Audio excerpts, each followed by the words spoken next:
اب اس موقع پر بھی میں یہ بات کہہ دینا چاہتا ہوں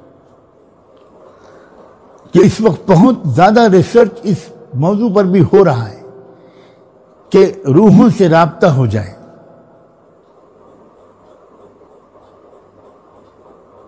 اس پر بہت مادی ریسرچ ہو رہا ہے اور پوری طاقت لگائی جا رہی ہے، اور اس میں ایک حد تک کچھ کامیابی کی بھی خبریں آتی ہیں. یہ سب ہوگا اور ابھی اور بھی ہوگا. اگر ہمیں کچھ نہ بتایا ہوتا محمد الرسول اللہ صلی اللہ علیہ وسلم نے معاذ اللہ، تو شاید ہمارے لیے دھوکے میں آ جانے کا کچھ جواز تھا. مگر اب جب کہ اللہ کے رسول صلی اللہ علیہ وسلم سب کچھ بتا کے گئے ہیں، ہمیں اچھی طرح ذہن میں رکھنا چاہیے کہ یہ ٹیکنالوجی ترقی کرتے کرتے جہاں تک بھی پہنچ جائے، ہمیں اس ٹیکنالوجی کی بنیاد پر دنیا بھر کو قابو میں کر لینے والے شخص کو اپنا خدا نہیں ماننا ہے. اور یہ امتحان آسان نہیں ہوگا. خداوندی کرشمے دکھائے گا، خدا کے کرشمے دکھائے گا. لوگ تو معمولی پیر صاحب کی کرامات دیکھ کر ان کے سامنے سجدہ کرنے لگتے ہیں. کسی جوگی کی شعبدے بازی کو دیکھ کر شک میں مبتلا ہو جاتے ہیں. اللہ رحم فرمائے. اللہ تعالی ہم سب لوگوں کو اس سے پہلے، اس دور کے آنے سے پہلے اپنے ایمان کو بہت مضبوط کر لینے کی توفیق دے، کیونکہ ایک بار جب وہ آ جائے گا تو پھر کسی کو توبہ کرنے کی اجازت نہیں ہوگی. ختم، دروازہ بند. پھر اس وقت کوئی اپنا ایمان اور اعمال کی اصلاح نہیں کر پائے گا. اور میں پھر عرض کرتا ہوں بڑی ذمہ داری کے ساتھ کہ وہ زمانہ دور نہیں لگتا. علامات بتا رہی ہیں، ملکی اور عالمی حالات اور واقعات یہ بتا رہے ہیں کہ ہم اسی کی طرف بڑی تیز رفتاری کے ساتھ بڑھ رہے ہیں.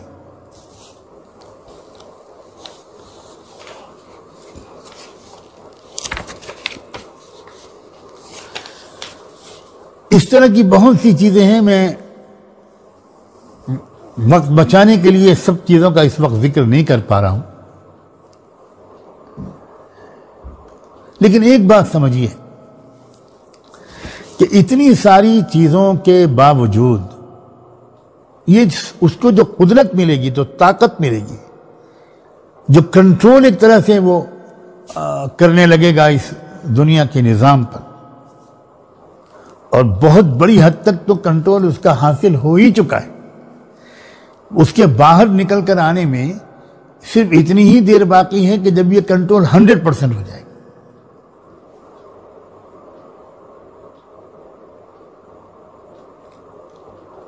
اور 100% کنٹرول کے لیے اس وقت بڑی زوردار تیاریاں چل رہی ہیں.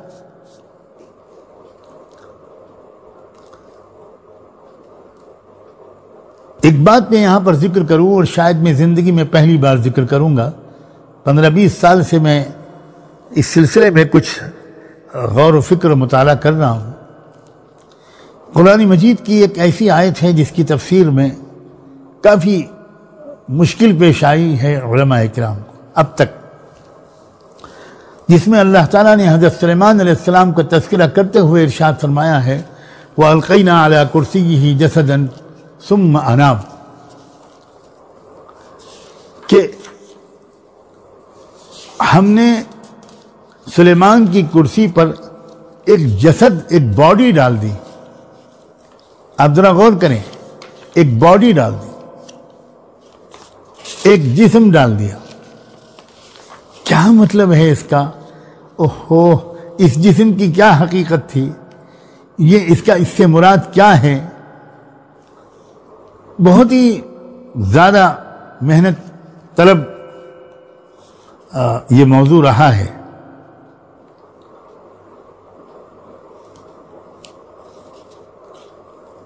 حضرت سلیمان علیہ السلام اس کو دیکھ کر، یہ جو ان کا روحانی مکاشفہ تھا، یا بالکل کھلی آنکھوں سے انہوں نے کوئی منظر دیکھا اور اس پر انہوں نے ایک دم سے ان کے اندر ایک توبہ و انابت کی کیفیت پیدا ہوئی، اللہ کی طرف متوجہ ہو گئے اس چیز کو دیکھ کر.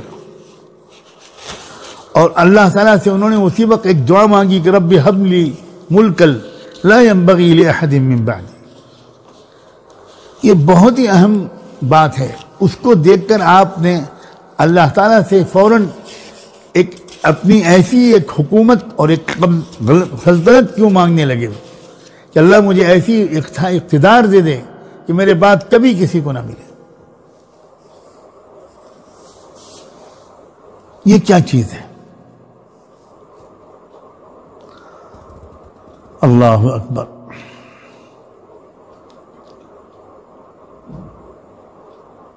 اگر یہ کہا ہوتا کہ القینا علی کرسیہ بشرا، ہم نے اس کے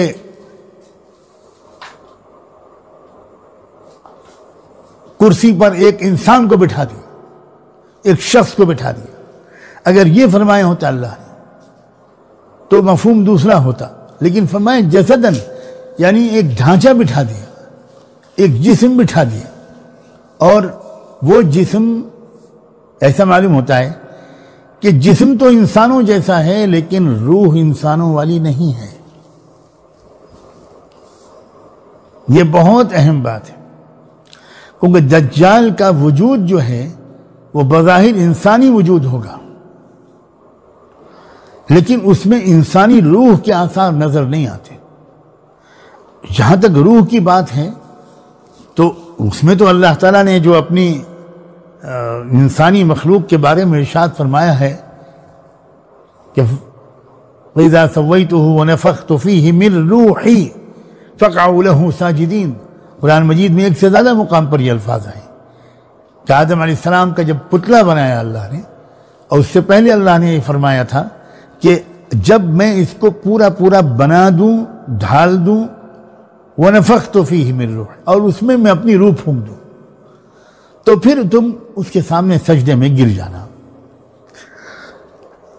یہاں جسد کہا گیا ہے، روح کا کوئی تذکرہ نہیں. اور یہ بہت ہی معنی خیز قسم کی تعبیر ہے، اور یہ تعبیر صرف یہیں پر نہیں آئی ہے، اور بھی جگہ پر آئی ہے.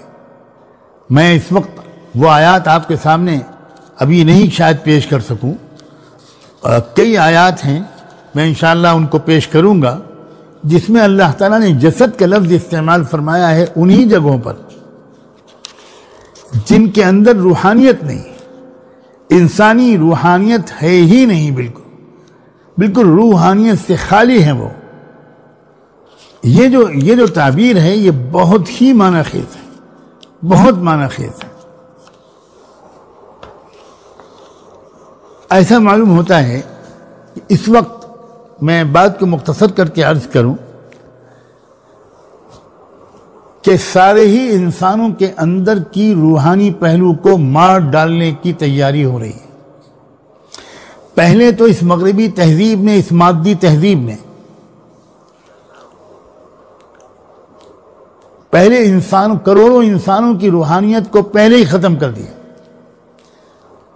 رہ گئی رسم ازاں، روح بلالی نہ رہی.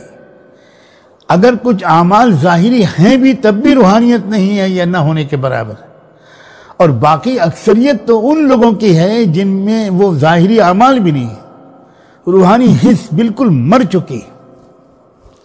اخلاق پر اس کا اثر ہے، معاملات پر اس کا اثر ہے، معاشرت پر اس کا اثر ہے، تجارت پر اس کا اثر ہے. جس طرح کی تجارت ہو رہی ہے اس طرح کی تجارت کوئی روحانی حص رکھنے والا انسان عام طور پر نہیں کر سکتا. روحانی حص انسان کے اندر جتنی مضبوط ہوتی ہے اتنا ہی شریف انسان ہوتا ہے، اتنی ہی پست آواز میں بولتا ہے، اتنے ہی اپنی نگاہوں پر کنٹرول رکھتا ہے، اتنے ہی اپنے جذبات کو صحیح استعمال کرتا ہے، خواہشات پر نہیں چلتا. تو ایک تو بالکل جن لوگوں کے اندر اکثریت کی روحانیت تو پہلے ہی ختم ہو گئی، اور یہ دراصل اسی کو فتنہ دجال کہتے ہیں.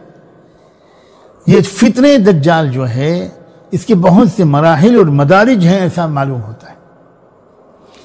دجال اس وقت تک نہیں آئے گا جب تک کہ دنیا کی غالب اکثریت کے اندر سے یہ روحانی حص ختم نہ ہو جائے. پوری فلم انڈسٹری، پورا لٹریچر، ادب و شاعری، تعلیمی نظام، درسگاہوں، دانشگاہوں، یونیورسٹیوں، کالجوں کا ماحول، ہمارا اپنا سلیبس و کریکولم